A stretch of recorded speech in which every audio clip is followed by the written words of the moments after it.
Hello students, हम अपने previous lectures में मैथमेटिकल टूल्स के बारे में डिस्कस कर चुके हैं। बहुत अच्छे से मैथमेटिकल टूल्स को पढ़ चुके हैं। अब जो हम शुरू करने जा रहे हैं वो है वेक्टर्स, एंड अगेन बहुत ही इम्पॉर्टेंट टॉपिक है वेक्टर्स। वेक्टर्स की नॉलेज होना बहुत ज़रूरी है।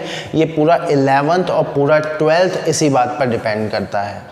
पूरी फिजिक्स में यही वेक्टर्स परेशान करता रहेगा अगर ये आपको नहीं आएगा। तो वेक्टर्स को समझना बहुत ही ज़रूरी है।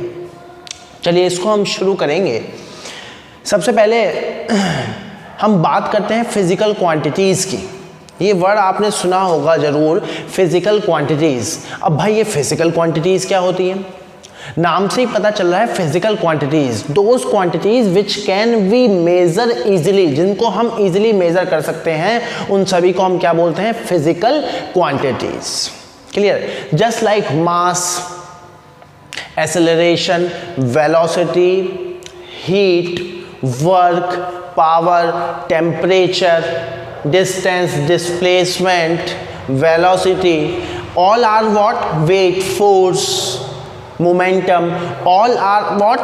Physical quantities. The quantities which can be measured physically, are known as physical quantities. अब जितने भी मैंने एग्जाम्पल लिए फिजिकल क्वांटिटीज के, तो उनमें से ध्यान रखिए कुछ फिजिकल क्वांटिटीज ऐसी हैं जिनका संबंध सिर्फ उसके मैग्नीट्यूड से होता है। फॉर एग्जाम्पल, मैं एग्जाम्पल से आपको समझाता हूं। Let's say mass, the mass of this marker is 100 gram, that's fine. The mass of its marker is 100 gram, that is fine. लेकिन अगर मान लो मैं कहूं कि I am moving with velocity 5 metre per second, क्या इसका कोई मतलब है? क्या ये कोई मीन निकाल रहा है? I am moving with velocity 5 metre per second. तुरंत क्वेश्चन उठेगा, in which direction? Complete the statement, in which direction? I am saying I am moving with velocity 5 meter per second, but question raise होगा in which direction? That means कुछ physical quantities ऐसी होती हैं जो सिर्फ और सिर्फ, जिनका सिर्फ और सिर्फ संबंध किससे होता है? मैग्नीट्यूड से। लेकिन कुछ quantities ऐसी होती हैं जिनका मैग्नीट्यूड से जो संबंध है ही साथ साथ डायरेक्शन से भी है। For example, force. If I am saying I am applying 5 Newton force, it is senseless, it is incomplete. I am applying 5 Newton force on this marker. In which direction you are applying? क्योंकि उसी का significance है। जब तक आप ये नहीं बताओगे in which direction I am applying the force on this pen, आपको कैसे पता चलेगा in which direction the pen will displace because of this force? That means एक बात क्लियर हो चुकी है कि भाई जो फिजिकल क्वांटिटीज हैं उनको हमने दो हिस्सों में तोड़ लिया है। एक वो जिनका संबंध सिर्फ और सिर्फ किससे है? मैग्नीट्यूड से। और एक वो जिनका संबंध मैग्नीट्यूड से भी है, साथ साथ डायरेक्शन बहुत जरूरी है। एग्जाम्पल के तौर पे अगर हम बात करें, इसमें mass, energy, work, power, distance, all are what? The quantities which are having magnitude. But अगर मैं यहाँ पर बात करूँ magnitude plus direction, force, acceleration, velocity, displacement, momentum, all are the example of the physical quantities having magnitude as well as direction. That's why हमने physical quantities को दो हिस्सों में ब्रेक कर दिया है। इसको बोलते हैं स्केलर क्वांटिटीज और इसको बोलते हैं वेक्टर क्वांटिटीज। ये ही हमें पढ़ना है, स्केलर क्वांटिटीज और vector quantities. So scalar quantities are those quantities which are having only magnitude. For example, mass, distance, क्या मेरी बात समझ में आ रही है? Energy, work, power, all are the example of, ये सारे के सारे किसके एग्जाम्पल हैं? स्केलर क्वांटिटीज के। Vector quantities, the quantities which are having magnitude as well as direction are known as vector quantities. For example, displacement, velocity, force, acceleration, momentum, all are the example of vector quantities. Clear एकदम। That means direction का बहुत important role है physical vector quantities में, direction का बहुत important role है। Clear. अब अगर आप बहुत ध्यान से देखोगे, इसकी हम बात नहीं करेंगे, ये तो आप पढ़ते ही आए हो। क्लियर है। स्केलर क्वांटिटीज़ को तो आप पढ़ते ही आए हो, हम बात करेंगे आज डिटेल में या फिर आने वाले कुछ लेक्चर्स में वेक्टर क्वांटिटीज़ के बारे में, कि वेक्टर क्वांटिटीज़ के साथ कैसे डील किया जाता है, वेक्टर क्वांटिटीज़ को कैसे ऐड सब्ट्रैक्ट मल्टीप्लाई किया जाता है, ये सब हम पढ़ेंगे आने वाले कुछ लेक्चर्स में। क्लियर एकदम ना। अगर आप बहुत ध्यान से देखोगे, अगर मैं आपसे पूछ लूँ what do you mean bye direction, अगर मैं यहाँ पर हेडिंग डाल दूँ डायरेक्शन और आपसे पूछ लूँ what do you mean bye direction, क्योंकि वेक्टर में मैग्नीट्यूड और डायरेक्शन दोनों का रोल है। मैग्नीट्यूड तो सभी को मालूम है, मैग्नीट्यूड क्या है, डायरेक्शन का बहुत इंपॉर्टेंट रोल है, तो डायरेक्शन के बारे में हमें जानना ही हो। अब अगर आप बहुत ध्यान से देखोगे तो डायरेक्शन से आपका क्या संबंध है, आप बोलते हो towards north, towards east, up, down, all are directions. Clear. तो इनको बोलते हैं लीनियर इफेक्ट, इनको क्या बोलते हैं, linear effect. That means the object is moving from one point two another point, in this direction the object is moving. एक और तरीके की डायरेक्शन हम डिफाइन करते हैं, उसको बोलते हैं rotational. Just like the pen, the marker is moving either clockwise और एंटी क्लॉकवाइज, क्लॉकवाइज और एंटी क्लॉकवाइज, क्योंकि डायरेक्शन को हमने दो तरीके से डिफाइन किया। That's why वेक्टर क्वांटिटीज भी दो तरीके की होती हैं। कौन सी, एक्सियल वेक्टर्स और पोलर वेक्टर्स।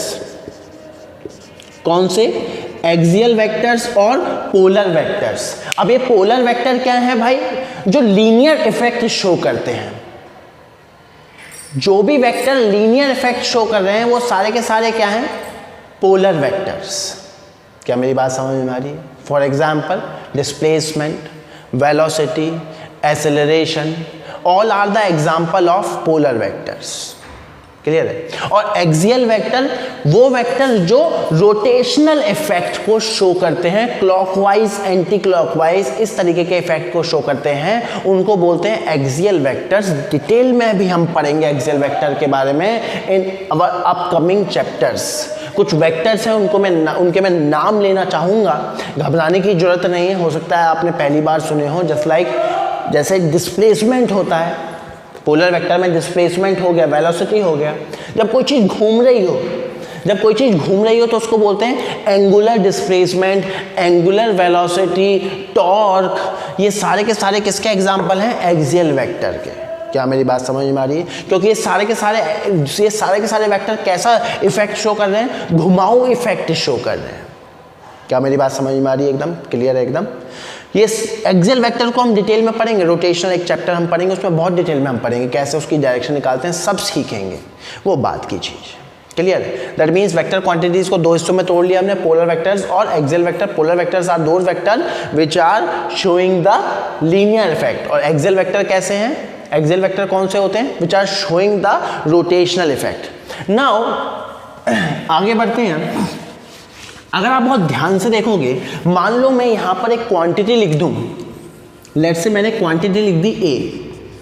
क्या आपको पता चल पा रहा है, कि ये क्वांटिटी स्केलर है, वेक्टर नहीं।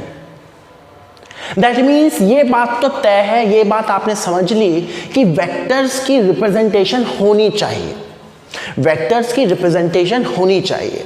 अब वेक्टर्स को हम कैसे रिप्रेजेंट करते हैं वो जरा सीख लीजिए। अगर आप बहुत ध्यान से देखोगे, वेक्टर क्या है, इन शॉर्ट अगर मैं बात कर लूँ, वेक्टर क्या है, मैग्नीट्यूड प्लस डायरेक्शन। मैग्नीट्यूड तो सभी को पता है, डायरेक्शन। अब डायरेक्शन अगर आप बहुत ध्यान से देखोगे, हमारे जैसे रोड पर डायरेक्शन के लिए क्या होता है, एरो। डायरेक्शन के लिए क्या दिया जाता है, arrow. Moving in this direction, इस डायरेक्शन में जाइए, इस डायरेक्शन में जाइए, यू टर्न लीजिए, एरो। एरो से आप बताते हो डायरेक्शन के बारे में। सिमिलरली वेक्टर्स को हम किससे शो करते हैं, इस एरो से। अब इस एरो को जानिए, बहुत इंपॉर्टेंट। ये है भाई इनिशियल पॉइंट और ये होता है फाइनल पॉइंट, या फिर कई बुकों में इसको टेल और हेड ऐसे भी बोल देते हैं, टेल और हेड ऐसे भी बोल देते हैं। क्या मेरी बात समझ में आ रही है। दैट मीन्स किसी भी क्वांटिटी के ऊपर अगर ये एरो लिखा हो, लगा हुआ हो, तो आप समझ जाओगे वो क्वांटिटी कैसी क्वांटिटी है, वेक्टर क्वांटिटी। दैट मीन्स मान लीजिए ए और ये एरो है। अब आप समझ गए ये जो एक क्वांटिटी है वो कुछ भी हो सकती है, it is a vector quantity. और वो कैसे पता चला आपको, इस एरो से। और ये एरो क्या बता रहा है, डायरेक्शन। ये क्या होता है, स्टार्टिंग पॉइंट, इनिशियल पॉइंट। ये क्या होता है, फाइनल पॉइंट, एंडिंग पॉइंट। क्या मेरी बात समझ में आ रही है, क्लियर है एकदम? That means what is the representation of vector quantities? Arrow. इस बात को ध्यान रखना। What is the representation of vector quantity? Arrow. Clear है? अब अगर आप बहुत ध्यान से देखोगे, मान लो मेरे पास दो पर्सन हैं A और B। A मूव कर रहा है with velocity 5 metre per second और B मूव कर रहा है with velocity 10 metre per second. मुझे इसको वेक्टोरियली रिप्रेजेंट करना है। लेट्स से मैंने A को बना दिया इस तरह से A, तो B को कैसे बनाऊंगा भाई मैं, लाइक दिस। आपको साफ साफ पता चल रहा है, देखिए B जो है लगभग A का क्या है, ट्वाइस। दैट मीन्स एक और प्रॉपर्टी हम बोल सकते हैं कि the length of the arrow will directly proportional to the magnitude of that vector quantities। Clear है? इस तरीके के डिस्टिंग्विश आ सकते हैं कि एक वेक्टर ये रहा, एक वेक्टर बी ये रहा। बताओ इन दोनों में किसका मैग्नीट्यूड ज़्यादा है? साफ साफ दिख रहा है, the magnitude of B is greater than the magnitude of A. तो आपने समझ लिया, बिल्कुल बेसिक बात करूंगा आज मैं। तो आपने समझ लिया, पहला पॉइंट क्या समझ लिया कि भाई वेक्टर की रिप्रेजेंटेशन क्या होती है, एरो से हम वेक्टर को रिप्रेजेंट करते हैं। रिप्रेजेंटेशन तो हमने सीख लिया एरो की। अब मीनिंग समझिए। जस्ट लाइक मान लीजिए कहीं पर लिखा हुआ है लाइक दिस। इसका क्या मतलब, इस चैप्टर में, वेक्टर चैप्टर में आपको सिंबल का फिजिकल सिग्निफिकेंस निकालना आना चाहिए भाई साहब, वो बहुत जरूरी है। इसका मतलब क्या है, नोटेशन दी हुई होती है, बच्चों को मतलब ही नहीं समझ में आता है। इसका मतलब है एक क्वांटिटी है जिसका कोई मैग्नीट्यूड है, एक क्वांटिटी है जिसका कोई मैग्नीट्यूड है, और वो क्वांटिटी वेक्टर क्वांटिटी है और उसकी डायरेक्शन क्या है, ए से बी।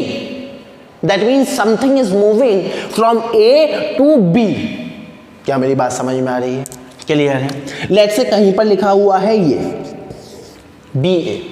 इसका क्या मतलब है, एक क्वांटिटी है जिसका कोई मैग्नीट्यूड है, लेकिन वो कहां से शुरू हो रहा है, बी से, और कहां खत्म हो रहा है, ए पर। दैट मीन्स स्पेस में या प्लेन में या लाइन में कुछ भी हो सकता है। वो एक पॉइंट है ए, एक पॉइंट है बी। ए बी वेक्टर का क्या मतलब है, ए से बी। बी ए वेक्टर का क्या मतलब है, बी से ए। क्या मेरी बात समझ में आ रही है, क्लियर एकदम? अब अगर आप बहुत ध्यान से देखोगे, मान लो कोई आपसे पूछ ले कि भाई ए बी वेक्टर बराबर बी बी वेक्टर, क्या मैं ऐसे लिख सकता हूं, इज इट ट्रू और फॉल्स? कोई आपसे सिंपल बातें कर ले, बहुत ही सिंपल ज्ञान मैं आपको दे रहा हूं। This is false. वाई? अगर आप बहुत ध्यान से देखोगे, आपने डायरेक्शन की तो बात कर ली है ना। अगर आपने डायरेक्शन की बात कर ली, लेट्स से मैं कार्टेशियन सिस्टम मैं इस तरह से ड्रॉ कर लूं, let's say this is y, this is x, तो आपको मालूम है this direction is positive and this direction is negative. पहली बात, रेक्टिफिकेशन की कोई जरूरत नहीं है, ऐसा कोई रूल नहीं है कि ये डायरेक्शन पॉजिटिव है, ये नेगेटिव है। ये जस्ट एक स्टैंडर्डाइजेशन है, स्टैंडर्ड नोटेशन है। आप इस डायरेक्शन को नेगेटिव भी ले सकते हो, लेकिन उस केस में इस डायरेक्शन को क्या ले लेना, पॉजिटिव, दैट्स इट। लेकिन जो स्टैंडर्ड पैरामीटर है वो क्या है कि यार ये डायरेक्शन पॉजिटिव है और ये डायरेक्शन क्या है, नेगेटिव। क्या मेरी बात समझ में आ रही है, क्लियर एकदम? लेट्स से मैं बात करूं ए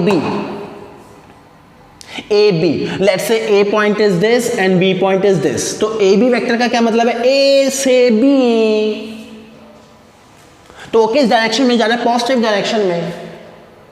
और बी ए का क्या मतलब है, बी से A. This is A B vector and this is B A vector. भले ही दोनों का मैग्नीट्यूड सेम है, लेकिन डायरेक्शन दोनों की अपोजिट है। देख लीजिए, भले ही दोनों का मैग्नीट्यूड सेम है लेकिन डायरेक्शन दोनों की अपोजिट है। That means this statement is totally wrong. अगर इसको सही तरीके से लिखना है तो मुझे क्या लिखना चाहिए? A B vector will be equals to minus of B A vector. बिल्कुल ठीक है भाई, समझ में आ गई बात। माइनस टाइम से डायरेक्शन बताओ ना, डायरेक्शन बात ही नहीं कर रहे हो। अगर वेक्टर में आप डायरेक्शन की बात नहीं करते हो दैट मीन्स आप स्केलर स्केलर खेल रहे हो, हमें वेक्टर वेक्टर खेलना है। क्या मेरी बात समझ में आ रही है आपको?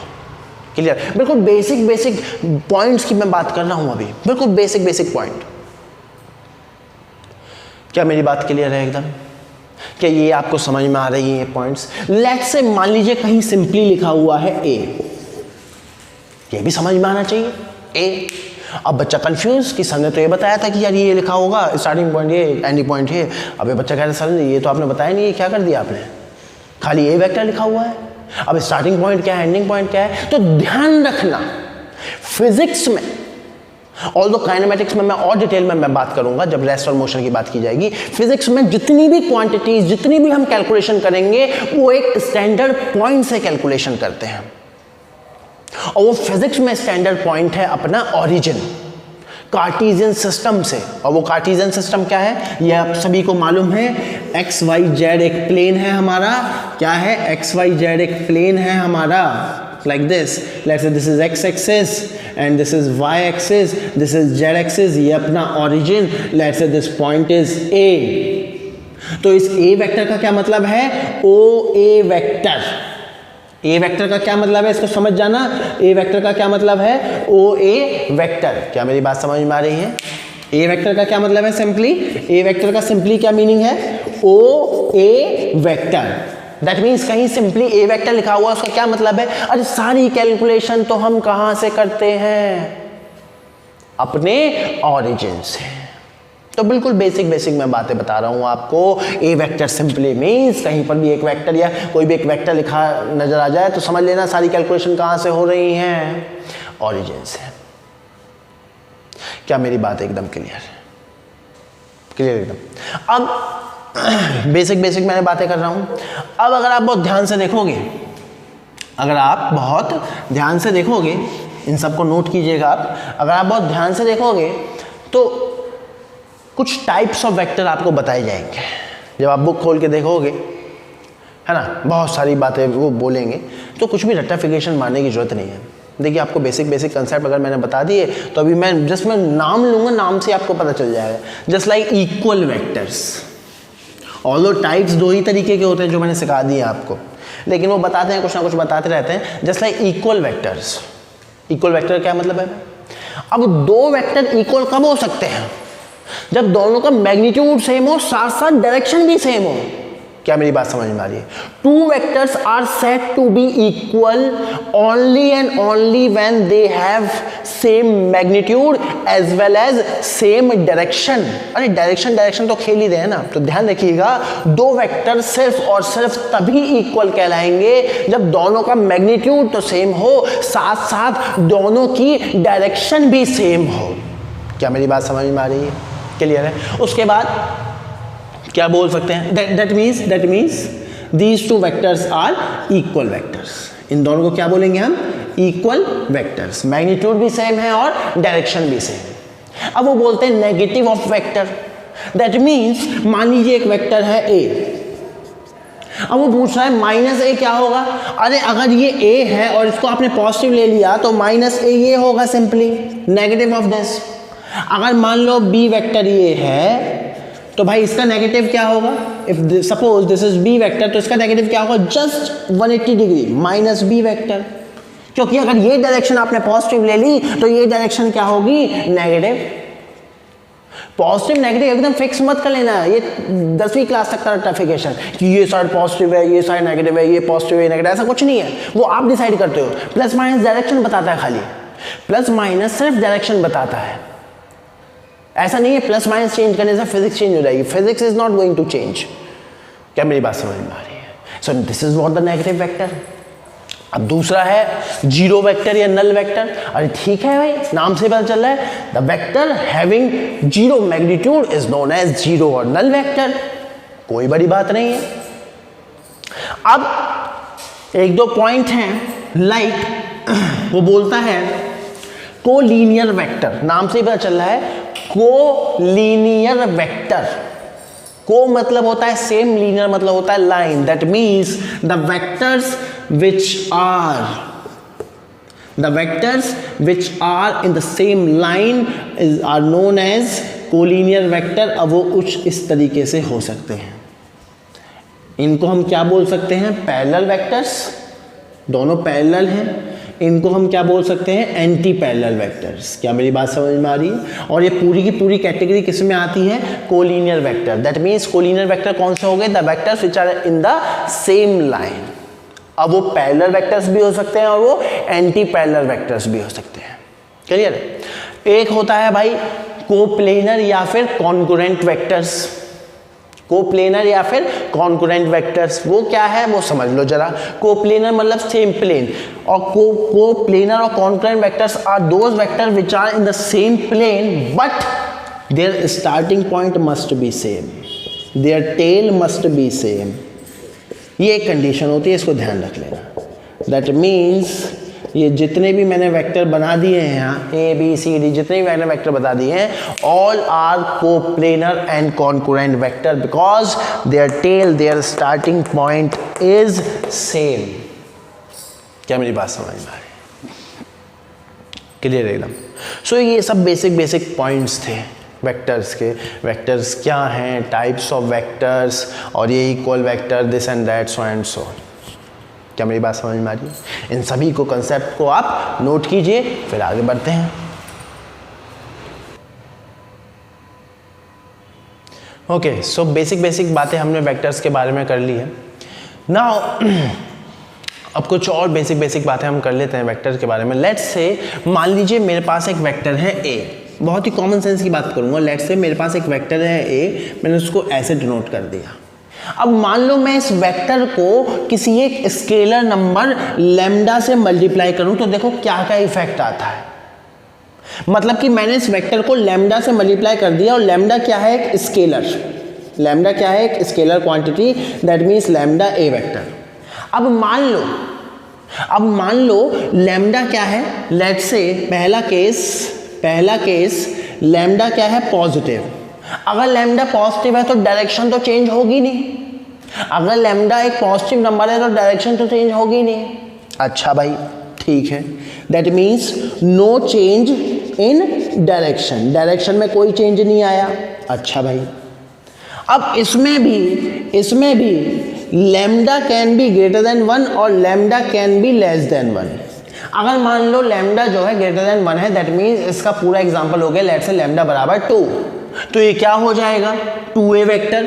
अगर ये a वेक्टर है तो 2a वेक्टर क्या हो जाएगा, like this, lambda a vector where lambda is greater than 1, that means magnitude will increase. And if lambda is less than 1, let's say lambda है 1/2, तो क्या हो जाएगा, like this, lambda a vector where lambda is less than 1. That means if you multiply a vector with a scalar number, if that scalar number is positive, direction is not going to change. If that scalar number is positive and if it is greater than 1, then the magnitude will increase, no change in the direction. And if the scalar number is less than 1, then magnitude will decrease, there is no change in the direction. While if lambda is negative, अगर lambda negative होगा, so yes, there is change in direction. क्या मेरी बात समझ में आ रही है? उस केस में डायरेक्शन भी चेंज होगी और साथ साथ मैग्नीट्यूड तो चेंज होगा ही होगा। इस केस में magnitude will increase, in that case magnitude will decrease. तो क्या कंसेप्ट बन गया, इफ यू मल्टीप्लाई, क्या कंसेप्ट बन गया, if you multiply a vector with a scalar number, then if the scalar is positive there is no change in the direction, while the magnitude can be changed. If lambda is greater than 1, if scalar number is greater than 1, magnitude will increase. If it is less than 1, magnitude will decrease. And if lambda is negative, both direction and magnitude will change. क्या मेरी बात समझ में आ रही है? ये concept एक अच्छा कंसेप्ट है, क्लियर है एकदम। अब भाई और चलते हैं और छोटी छोटी बेसिक बातें डिस्कस करते हैं। इसको आप नोट कर लीजिएगा स्क्रीन को पॉज करके। अच्छा, अब लेट्स से ये बात तो मैंने आपको बता दी है कि भाई सारी की सारी कैलकुलेशन हम फिजिक्स में जितनी भी कैलकुलेशन करेंगे वो कहाँ से करेंगे? अपने कार्टेशियन सिस्टम से। और कार्टेशियन सिस्टम क्या है वो तो मैंने बता ही दिया। कार्टेशियन सिस्टम क्या है? Like this is X axis, this is Y axis and this is Z axis. तीनों के बीच में एंगल क्या है? 90 डिग्री। तीनों के बीच में एंगल क्या है? 90 डिग्री। क्या मेरी बात समझ में आ रही है? तीनों के बीच में एंगल क्या है? 90 डिग्री। और जहां पर ये कट कर रहे हैं वो क्या है? ओरिजिन। जहां पर ये कट कर रहे हैं वो क्या है? ओरिजिन। सारी कैलकुलेशन हम कहां से करेंगे? ओरिजिन से। क्या मेरी बात समझ में आ रही है? क्लियर एकदम। अब लेट्स से एक और प्रॉपर्टी हम वेक्टर की देखते हैं, उसको बोलते हैं शिफ्टिंग प्रॉपर्टी ऑफ वेक्टर। बहुत ही इंपॉर्टेंट प्रॉपर्टी है, इसको लिखिएगा, बुकों में भी नहीं दी होती। शिफ्टिंग प्रॉपर्टी ऑफ वेक्टर वो क्या है? लेट्स से एक वेक्टर है मेरे पास, ए वेक्टर। शिफ्टिंग प्रॉपर्टी क्या कहती है? You can shift a vector in a plane without changing its magnitude and direction. ध्यान रखना, its effect is not going to change. और बिल्कुल ठीक बात है ना यार, एक फोर्स लगा रहा हूं मैं 5 न्यूटन की, क्लियर? तो इस डायरेक्शन में इस पर मैं 5 न्यूटन की फोर्स लगा रहा हूं। अब मान लो ये पेन यहां रखा हुआ है, तो यही 5 न्यूटन की फोर्स मैं यहां पे भी लगाऊंगा तो ये सेम इफेक्ट देगी ना। That means shifting property of vector क्या कहती है? You can shift a vector in the same plane without changing its magnitude and direction. You can do like this, but you can't do like this. You are changing the direction. You can't do like this. You are changing the magnitude. Again, बहुत important property. क्या बोला मैंने?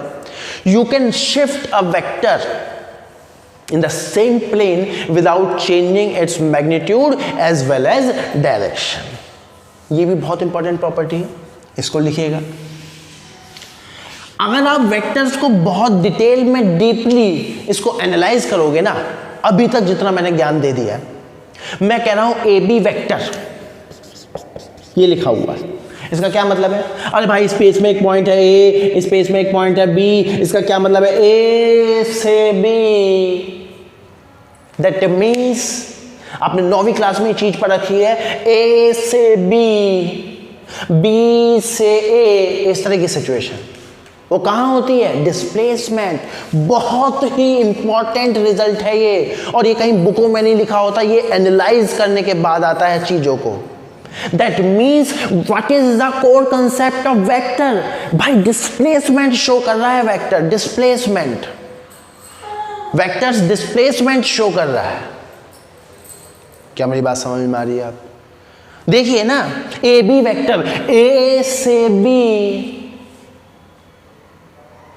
That means every vector, जितने भी vector होते हैं वो उनका एनालाइजेशन क्या है कि यार वो क्या शो करते हैं? वो displacement type of thing show करते हैं। Displacement, displaced. अगर किसी को ये पॉइंट समझ में आ रहा है ना, तो देखिए अभी मैंने आपको कोई एडिशन, कोई सब्ट्रैक्शन कुछ नहीं सिखाया, मैंने आपको कुछ नहीं सिखाया अभी। अगर लेकिन आपको ये पॉइंट समझ में आ गया ना कि every vector is showing a displacement kind of thing, वो डिस्प्लेसमेंट इफेक्ट शो करते हैं। तो देखिए एक बार AIEEE, अब तो खाली IIT होता है, AIEEE में एक बार एक क्वेश्चन आया, like AB vector plus BC vector plus CA vector will be what? अभी मैंने कुछ नहीं सिखाया आपको एडिशन वगैरह, घबराइए मत। लेकिन अगर आपको बेसिक नॉलेज है तो आप इसको कर लोगे। कैसे? ए बी वेक्टर का मतलब समझो।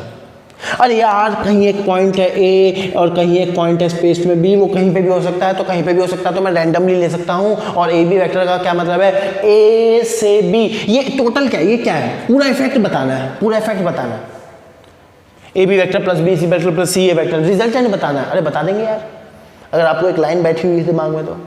ए बी वेक्टर क्या मतलब है, ए से बी, बी सी वेक्टर क्या मतलब है, अरे स्पेस में कहीं एक पॉइंट है बी, ये रहा, कहीं स्पेस में एक पॉइंट है सी, कहीं पे बना लो, ये रहा। बी सी वेक्टर क्या मतलब है, बी से सी, सी वेक्टर क्या मतलब है, सी से ए। तो देखो नेट डिस्प्लेसमेंट कितना हो गया, 0। नेट डिस्प्लेसमेंट कितना हो गया, 0। क्या मेरी बात समझ में आ रही है? तो इसका आंसर क्या होने वाला है, इसका आंसर क्या होने वाला है, 0। क्यों? क्योंकि आपको मालूम चल गया है कि यार इसका इनिशियल और फाइनल पॉइंट है same. If the initial and final point is same तो नेट डिस्प्लेसमेंट इज व्हाट, 0। ये तो 9th क्लास में हम पढ़ के आ चुके हैं। तो इस पॉइंट को ध्यान रखिएगा, vectors are showing what, displacement effect. क्या मेरी बात समझ में आ रही है? क्लियर है एकदम, बिल्कुल बेसिक बेसिक ज्ञान, बेसिक बेसिक बातें अभी बताई जा रही हैं आपको वेक्टर्स के बारे में। अब अगर आप बहुत ध्यान से देखोगे, स्केलर क्वांटिटी को डील करना is not very difficult task, वो हम करते आए। सिंपली उनको हम ऐड कर दिया, सिंपली उसको हम सब्ट्रैक्ट कर देते हैं, मल्टीप्लाई कर देते हैं। जस्ट लाइक मान लीजिए एक बकेट है, उसमें 3 ऑब्जेक्ट हैं, ए का मास है 2 kg, बी का मास है 3 kg और लेट्स से सी का मास है 4 kg। मैं आपसे पूछ रहा हूँ what is the total mass, तो सिंपली 4 + 3 + 2 और आंसर हो गया सर 9 kg। आंसर क्या हो गया, 9 kg। बिल्कुल ठीक भाई, समझ में आ गया। अब वेक्टर्स को डील करना is not easy task like scalar, इसलिए वेक्टर्स को हम अलग से डील करते हैं। इसलिए हम पढ़ते हैं वेक्टर अलजेब्रा, और वेक्टर अलजेब्रा में बेसिकली हम 2 चीजें पढ़ेंगे, vector addition and vector multiplication. Vector division कुछ होता नहीं है, वेक्टर सब्ट्रैक्शन भी बुकों में दिया होता है, लेकिन जैसे ही मैं वेक्टर एडिशन आपको पढ़ा दूंगा, मैं आपको बता दूंगा कि वेक्टर सब्ट्रैक्शन कुछ नहीं है, पागल बनाने का एक तरीका है, वो वेक्टर एडिशन से ही आ जाएगा। क्या मेरी बात समझ में आ रही है आपको? तो बेसिकली वेक्टर अलजेब्रा में 2 चीजें हैं, वेक्टर अलजेब्रा में 2 चीजें हैं। कौन कौन सी, हेडिंग डालना जब नोट्स बना रहे हो आप, वेक्टर अलजेब्रा, उसमें कौन सी 2 चीजें हैं, vector addition and vector multiplication. Subtraction क्या है वो धीरे धीरे समझ में आ जाएगा। क्लियर है क्या? अब ये बात तो तय है, ये बात तो तय है कि भाई वेक्टर्स को हम सिंपली ऐड और सब्ट्रैक्ट नहीं कर सकते, हम सिंपली मल्टीप्लाई नहीं कर सकते। उसको जानने के लिए कुछ नए रूल्स हमें जानने होंगे, ये बात तो तय है। और वेक्टर को हम सिंपली ऐड सब्ट्रैक्ट नहीं कर सकते, क्यों? क्योंकि डायरेक्शन की बात हो रही है वहां। Let's say A vector plus B vector, इसका मतलब क्या है, पहले तो मतलब समझो। रिजल्टेंट, वेक्टर एडिशन पे मैं आ गया हूं। A vector plus B vector, इसका क्या मतलब है, resultant of A and B. अब एक वर्ड मैंने यूज किया रिजल्टेंट, एक वर्ड मैंने यूज किया है रिजल्टेंट। अब भाई ये रिजल्टेंट क्या है, एक वर्ड मैंने यूज कर लिया है रिजल्टेंट, रिजल्टेंट का क्या मीनिंग होता है? जस्ट लाइक मान लीजिए मैं आपसे कहूं 10th क्लास में आप सीख चुके हो, मान लीजिए मैं आपसे कहूं कि लेट्स से मेरे पास 3 रजिस्टर हैं, लेट्स से 5 ओम, 3 ओम और 2 ओम। क्लियर है? इन तीनों रजिस्टेंसेस का जो इक्विवेलेंट रजिस्टर होगा वो कितने ओम का होगा? ये तीनों सीरीज में लगे होंगे, तो इन तीनों का इक्विवेलेंट क्या होगा आप सभी जानते हैं, कितना होगा, 10 ओम। मैं आपसे क्वेश्चनिंग कर रहा हूं, कैसे आपने निकाला? सिंपली ऐड कर दिया, कैसे? क्या आपको फॉर्मूला रटा हुआ था? क्या आपने फॉर्मूला रट रखा है? And what is the significance of this 10 ओम, उसको जानिए। अब अगर आप बहुत ध्यान से देखोगे, मान लो मैं इसको एक 20 वोल्ट की बैटरी से कनेक्ट कर दूं तो सर्किट में कितना करंट आएगा? I equals to V by R. V है 20, आर आ गया 10, तो आ गया 2 एम्पेयर करंट। अब मैं आपसे कह रहा हूं कि इस 20 वोल्ट की बैटरी को, इस 20 वोल्ट की बैटरी को मैं कितने ओम के रजिस्टर से कनेक्ट करूं ताकि मुझे करंट मिल जाए 2 एम्पियर? तो आप कहोगे sir 10 ohm. This is the meaning of R equivalent, this is the meaning of equivalent resistance. एक अकेला रजिस्टर जो कि सेम काम करे जो कि बाकी तीनों चारों मिलकर कर रहे थे। ये तीनों रजिस्टर मिलकर 20 वोल्ट की बैटरी से 2 एम्पेयर का करंट निकाल रहे थे, और इस 20 वोल्ट की बैटरी से 2 एम्पेयर का करंट सिर्फ और सिर्फ 10 ओम का रजिस्टर ही निकाल सकता है। अदरवाइज करंट या तो बढ़ जाएगा या करंट घट जाएगा। क्या मेरी बात आपको समझ में आ रही? So this is the meaning of resultant of anything. तो जब भी आपसे कोई बोले resultant of this, what do you mean by this, ऐसे एक्सप्लेन करिए। उन सभी की जगह एक जो कि सेम काम करे जो कि वो बाकी सारे मिलकर कर रहे हैं। इस पॉइंट को आप समझना ही होगा आपको। क्या मेरी बात समझ में आ रही? मैंने आपसे पूछा रिजल्टेंट वेक्टर, मैंने आपसे क्या पूछा? Resultant vector. तो क्या मतलब है? पहली बात तो रिजल्टेंट वर्ड तभी आएगा, कभी क्वेश्चन ये ऐसा आया 10th क्लास में, what is the resultant, what is the equivalent resistance of 2 ohm, what do you mean by this? Senseless. To calculate the resultant at least 2 thing must be there. Same case, let's say I am asking what is the resultant vector of A vector plus B vector. इसका मतलब क्या पहले समझिए। उन दो की जगह एक जो कि सेम काम करेगा जो कि दो मिलकर कर रहे थे। इस बात को आपको समझना ही होगा। क्या मेरी बात समझ में आ रही है? अब रिजल्टेंट का मतलब तो समझ में आ गया। अब जरा इसको निकालते हैं। कैसे? लेट्स से मैं एक एग्जांपल लेता हूं। लेट्स से मेरे पास एक ऐसे इसको एक सरफेस मान लीजिए, दिस इज वन ब्लॉक। अगर मान लो मैं इस ब्लॉक पर जिस भी डायरेक्शन में फोर्स लगाऊंगा ना, इस ब्लॉक पर मैं जिस भी डायरेक्शन में फोर्स लगाऊंगा ये उसी डायरेक्शन में मूव करेगा। बिल्कुल ठीक बात है। मैंने इस पर ऐसे फोर्स लगाया, इधर मूव कर गया। मैंने इसको ऐसे फोर्स लगाया, इधर मूव कर गया। मैंने इस पर ऐसे फोर्स लगाया, इधर मूव कर गया। लेट्स से मैं 2 फोर्स इस पर एक साथ लगाऊं, एक फोर्स ऐसे लगाऊं और दूसरी फोर्स ऐसे लगाऊं,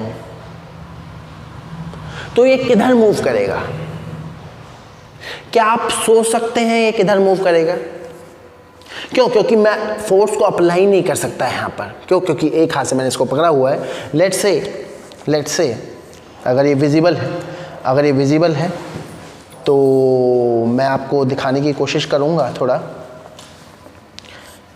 लेट्स से मान लीजिए ये एक सरफेस है हमारे पास, और ये ब्लॉक है। क्लियर है एकदम? अब मान लो मैं इस पर एक हाथ से इधर फोर्स लगाऊंगा और दूसरे हाथ से इधर फोर्स लगाऊंगा, और आप देखने की कोशिश करिए किधर मूव कर रहा है। देखिए, मैंने एक हाथ से इधर फोर्स लगाया और दूसरे हाथ से इधर फोर्स लगाया, लेकिन ये मूव किधर किया? इधर की तरफ। दैट मीन्स जब मैंने 2 फोर्सेस ऐसे लगाई तो उन दोनों का इफेक्ट किधर दिखा? इधर। क्या मेरी बात समझ में आ रही है एकदम? क्या मेरा पॉइंट क्लियर है?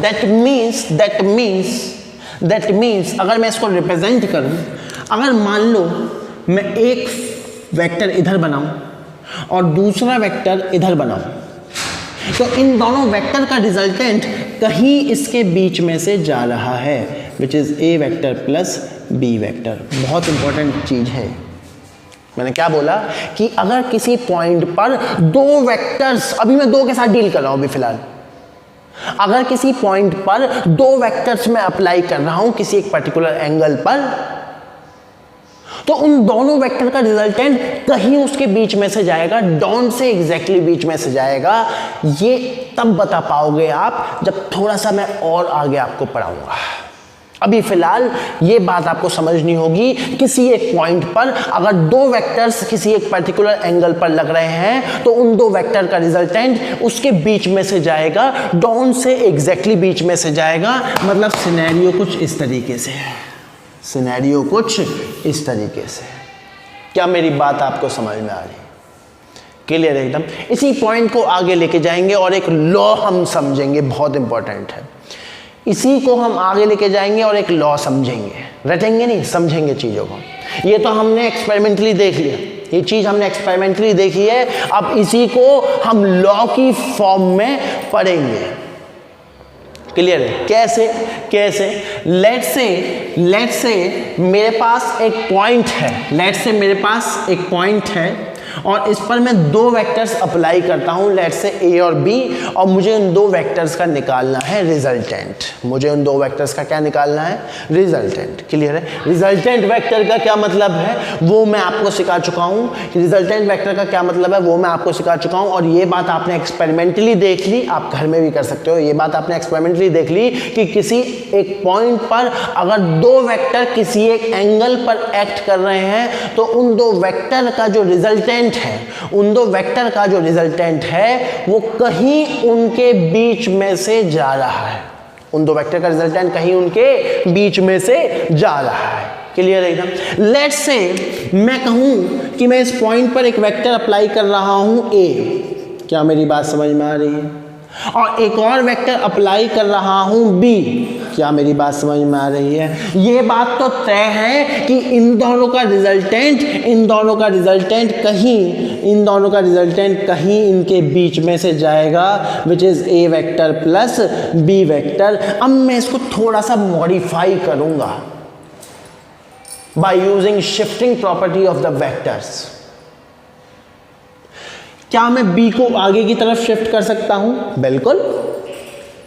अब देखिए मैं r को कैसे शिफ्ट कर रहा हूं, थोड़ा बहुत चेंजमेंट आ सकता है लेकिन समझने की कोशिश करिएगा।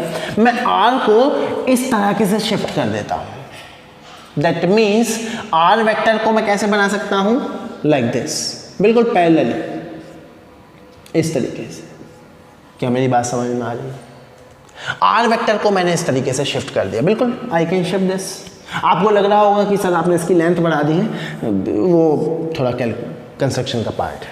क्लियर? दैट मीन्स इसको मैंने इस तरीके से बना दिया। अब इसको मैं अलग से बनाऊंगा तो देखिए कुछ इस तरीके से चीज़ समझ में आ रही है। ये हो गया ए वेक्टर, ये हो गया बी वेक्टर, और ये हो गया इन दोनों का resultant which is A plus B. और अगर आप बहुत ध्यान से देख रहे हो तो ये बन गया एक ट्राइंगल, और इसी को बोलते हैं triangle law of vector addition. क्या बोलते हैं इसको? Triangular law of vector addition. वो क्या कहता है समझिए, वो क्या कहता है समझिए, और स्टेटमेंट बिल्कुल एकदम दिमाग में आपको बैठी होनी चाहिए। If two vectors are acting on the two side of a triangle in the same order. Now what did you mean by same order? इसको समझिए, इसको अंडरलाइन भी करना। same order मतलब एक के बाद एक, like this is the same order। मतलब दूसरे की टेल पहले के हेड से कंसाइड कर रही है। क्या बोला मैंने? If two vectors are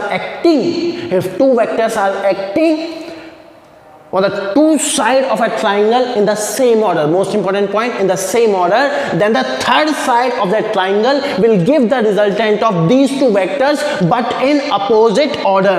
What do you mean opposite order? भाई सेम ऑर्डर क्या होता है? A vector, B vector, R vector, same order. लेकिन आर वेक्टर ऐसे नहीं लगा, ए वेक्टर, बी वेक्टर, ये आर वेक्टर, मतलब ये कैसे चल रहा है? Anti clock. लेकिन ये कैसे चला? क्लॉक। क्या मेरी बात समझ में आ रही है? So triangle law of vector addition क्या कहता है? बहुत इंपॉर्टेंट डायग्राम है। Triangle law of vector addition क्या कहता है? If two vectors are acting on the two adjacent side of a triangle in the same order, then the third side of the triangle will give the resultant of these two vector but in opposite order. और समझिए इसको, ये बहुत जबरदस्त diagram, बहुत important diagram. Same order का मतलब आपको समझ में आ गया कि दूसरे की टेल पहले के हेड से कंसाइड कर रही है। क्या मेरी बात समझ में आ रही है? अपोजिट ऑर्डर का मतलब क्या है वो मैंने समझा दिया। और ध्यान रखना, फोकस करिए रिजल्टेंट पे। जो रिजल्टेंट की टेल है वो पहले वेक्टर की टेल से कंसाइड कर रही है, और जो रिजल्टेंट का हेड है वो आखिरी, I am not saying second, क्योंकि ऐसे ऐसे 3-4 वेक्टर भी हो सकते हैं, अभी आगे पढ़ेंगे, तो मैं जनरलाइज कर रहा हूं चीजों को। The tail of resultant coincide with the tail of first vector, and the head of the resultant coincide with the head of the last vector. क्या मेरी बात समझ में आ रही है? बहुत important, triangle law of vector addition. If the two vectors are acting on the two sides of a triangle in the same order, then the third side of the same triangle will give the resultant of these two vectors, but in opposite order. The tail of the resultant coincide with the tail of the first vector, and the head of resultant coincide with the head of the last vector. क्या मेरी बात समझ में आ रही है आपको? बहुत इंपॉर्टेंट, जबरदस्त diagram, triangle law of vector addition. क्या मेरी बात समझ में आ रही? बहुत ही इंपॉर्टेंट, क्लियर एकदम। नाउ अभी जो लास्ट ही क्वेश्चन मैंने आपको कराया था, आपने देखा होगा सिचुएशन देखी इस तरीके से बन रही थी, इस तरीके की सिचुएशन थी, क्लियर एकदम, इस तरीके की सिचुएशन थी, और सभी का सम 0 था। That means A vector plus B vector plus C vector सभी का सम क्या था? 0। क्वेश्चन में मैंने ए बी सी ये सब दे रखा था, that is something else. Diagram कुछ इस तरीके से था। अगर लेकिन कोई आपसे कह दे कि यार इसको प्रूफ करो जरा वेक्टर प्रॉपर्टी से, तो देखो इस प्रॉपर्टी से मैं प्रूफ कर दूंगा। मैंने कहा कि ये तो मैंने देख लिया, दो वेक्टर सेम ऑर्डर में अप्लाई हो रहे हैं, ए वेक्टर प्लस बी वेक्टर। मैंने कहा ये थोड़ा सा उल्टा है, कोई बात नहीं। अगर मान लो मैं इसकी जगह इमेजिनरी ऐसे बना लूं, अगर ये C है तो ये तो -C होगा, और देखो ये triangle law of vector addition को फॉलो कर रहा है। If two vectors are acting on the two adjacent side of a triangle, then the third side will give the resultant, but in opposite order, and the tail of the resultant coincide with the tail of the first vector, and the head of the resultant coincide with the head of the last vector. That means इस statement को मैं लिख सकता हूँ -C vector बराबर A vector plus B vector, C vector को उधर ले जाओ तो प्रूफ हो गया A plus B plus C बराबर 0। क्या मेरी बात समझ में आ रही? So this is what the triangular law of vector addition. Resultant के बारे में जानकारी दी, और बेसिक बातें हम डिस्कस करेंगे, और बेसिक बातें हम यहाँ पे डिस्कस कर लेते हैं। लेट्स से एक कंसेप्ट होता है एंगल बिटवीन टू वेक्टर्स। एक कंसेप्ट क्या है? एंगल बिटवीन टू वेक्टर्स, और उसकी स्टैंडर्ड नोटेशन क्या है वो मैं बता देता हूँ। लेट्स से दो वेक्टर हैं ए और बी, और दोनों की टेल कोइंसाइड कर रही है। ऐसा करते टाइम वो दोनों वेक्टर जितना भी एंगल सस्पेंड करें उसी को क्या बोलते हैं? Angle between two vectors. That means here theta is the angle between two vectors. Condition क्या बोली मैंने? दोनों की टेल क्या करनी चाहिए? कोइंसाइड। ऐसा करते टाइम वो जितना भी एंगल ड्रॉ करेंगे वही क्या होगा? Angle between two vectors. अब मान लो एक बार एक कॉम्पिटिटिव एग्जाम में क्वेश्चन आया कि भाई let's say this is A and this is B, और उन्होंने बोल दिया ये थीटा है। क्या ये एंगल बिटवीन टू वेक्टर्स है? क्या थीटा ही एंगल है दोनों वेक्टर के बीच में? अगर आपको वेक्टर प्रॉपर्टीज मालूम है तो थोड़ा सा मॉडिफिकेशन कर सकते हैं। You can shift the vector, मैं ए को ऐसे बना सकता हूँ, कोई दिक्कत नहीं। You can shift the vector, मैं बी को ऐसे बना सकता हूँ, कोई दिक्कत नहीं है। अगर ये एंगल थीटा है तो ये भी क्या होगा? Theta vertically opposite angle. That means this is also fine.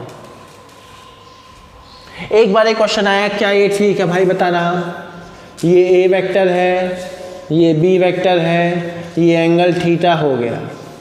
क्या ये थीटा दोनों के बीच में एंगल है? अब मैंने इसको शिफ्ट किया, ठीक है भाई, दोनों की टेल मैच कर गए। इस दौरान ये दोनों एंगल, जो भी एंगल बनाए वही एंगल होता है, लेकिन ये एंगल थीटा थोड़ा ही होगा, ये पूरा 180 है, थीटा है, तो एंगल क्या होगा 180 minus theta. That means this is not the correct notation, because in that case angle क्या होगा 180 माइनस थीटा. क्लियर एकदम. सो ये थी वेक्टर्स के बारे में बेसिक बातें. अभी और भी बहुत अच्छी बहुत ही इंटरेस्टिंग बातें हमें वेक्टर्स के बारे में करनी है. इस लेक्चर को हम यहीं रोकते हैं. इसको अच्छे से आप पढ़िए, लेक्चर को अच्छे से देखिए. क्लियर है. नेक्स्ट लेक्चर में इसी को हम क्या करेंगे, कंटिन्यू. क्लियर. Thank you.